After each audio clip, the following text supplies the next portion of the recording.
Good afternoon అండి. మొదటిసారిగా my hub channel visit చేసిన వారు సబ్స్క్రైబ్ చేసుకోండి. కావాల్సిన ఇన్ఫర్మేషన్ కోసం కామెంట్లు తెలియవచ్చండి. అదేవిధంగా వీడియో నచ్చినట్లయితే లైక్ చేయండి అండ్ షేర్ చేయండి సార్. సో మనకు నిన్న టీజీపీఎస్సీ ఏదైతే డివిజనల్ బెంచ్‌కు అప్పీల్ చేసింది కదా కేసు. దీనికి సంబంధించినటువంటి పెండింగే ఉన్నదండి. ఇంకా లిస్ట్ ఇక రాలేదు. సో దీనిపై ఆహ్, ఏదైతే ఫస్ట్ సింగిల్ బెంచ్ ఏదైతే తీర్పు ఇచ్చిందో దానిపైన డివిజనల్ బెంచ్‌కు ఈ యొక్క ఆహ్, ప్రమోట్ చేయడం జరిగింది. అంటే డివిజనల్ అప్పీల్ చేయడం జరిగిందనమాట.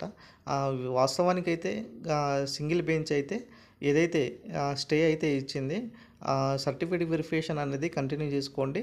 కాకపోతే ఇక్కడ ఏంటిదంటే అపాయింట్మెంట్ ఆర్డర్స్ ఏదైతే ఉన్నాయో అవి మా తీర్పుకు లోబడి ఉంటాయి. సో దాన్ని మేము చెప్పిన తర్వాతే ఇవ్వాలనేసి చెప్పడంతో సో టీజీపీఎస్సీ దీనికి సంబంధించినటువంటి ఆహ్, మరి ఏమైందో తెలియదులే గానీ మరి డివిజన్ బెంచ్‌కి అప్పీల్ చేయడం జరిగింది. మరి డివిజనల్ బెంచ్ సంబంధించినటువంటి యాక్చువల్‌గా నిన్ననే మనకు డివిజనల్ బెంచ్‌కి అప్పీల్ చేయడం జరిగింది. కానీ ఇక్కడ కేస్ స్టేటస్ కనుక చూసుకున్నట్లయితే ఇంకా రాలేదండి. సో పెండింగ్‌లోనే ఉన్నది.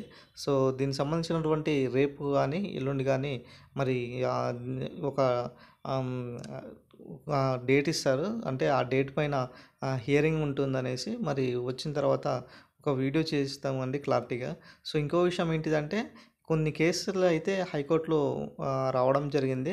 సో అవన్నీ క్లబ్ చేసి 30 తారీఖు ఏదైతే 30వ తారీఖు విందామనేసి చెప్పడం జరిగిందనమాట. ఆహ్, ఏదైతే 28వ తారీఖు కేసు ఉన్నదో ఆ కేసు అనేది 30వ తారీఖు పోస్ట్‌పోన్ చేయడం జరిగిందండి. సో కొంతమంది అభ్యర్థులు దాదాపు 19, 20 మంది అభ్యర్థులు పిటిషన్ వేయడం జరిగింది కదా! గ్రూప్ 1 పై అవకతవకలు జరిగాయి అంటూ కేస్ ఏశారు కదా! ఆ కేసులో అభ్యర్థులపై పరువు నష్టం దాఖలు కింద 20,000 వరకు జరిమానా అనేది విధించాలనేసి ఇక్కడ మనకు ఈరోజు వచ్చిన న్యూస్ పేపర్‌లో చూస్తున్నాం.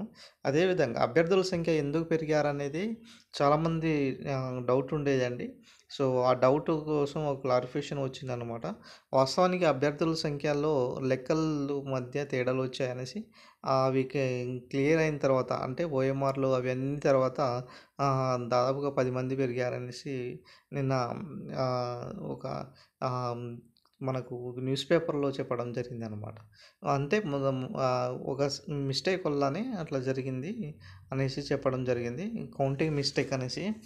మరి ఇంకో విషయం ఏంటిదంటే గ్రూప్ 1 సంబంధించినటువంటి నోటిఫికేషన్ ఎప్పుడొస్తుంది సార్ అనేసి అడుగుతున్నారు. యాక్చువల్‌గా గ్రూప్ 1 నోటిఫికేషన్ సంబంధించినటువంటి అప్డేట్ మనకి జూన్ ఆర్ జూలైలో వచ్చే అవకాశం దాదాపుగా ఎక్కువ కనపడుతుంది సార్.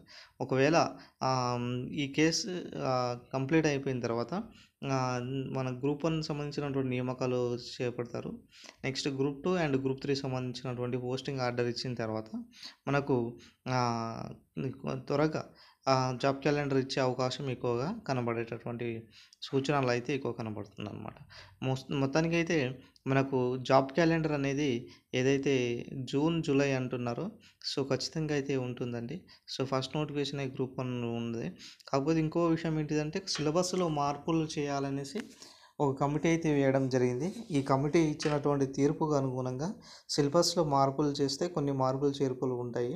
దీనికి సంబంధించినటువంటి సిలబస్ మార్పు తర్వాత నోటిఫికేషన్ ఇస్తే బాగుంటది అనేసి అంటున్నారు. మరి నిజాలు మనకు దీనిపై ఒక ఫుల్ క్లారిటీ ఎప్పుడొస్తదంటే ఈ యొక్క సిలబస్ పై ఒక కమిటీ ఏసిన తర్వాత దీనిపై వచ్చే అవకాశం ఎక్కువగా స్పష్టంగా కనపడుతుందనమాట. సో వాస్తవానికైతే కేసయితే ఈరోజు రాలేదండి. పెండింగ్‌లోనే ఉన్నది. సో మనకు రేపు అండ్ ఎల్లుండో వచ్చేసరికి చూస్తే వీడియో చేస్తాను. Thank you friends. ఇంకా మా ఛానల్ ఎవరైనా సబ్స్క్రైబ్ చేసుకోకపోతే సబ్స్క్రైబ్ చేసుకోండి. Thank you friends. Thank you one and all.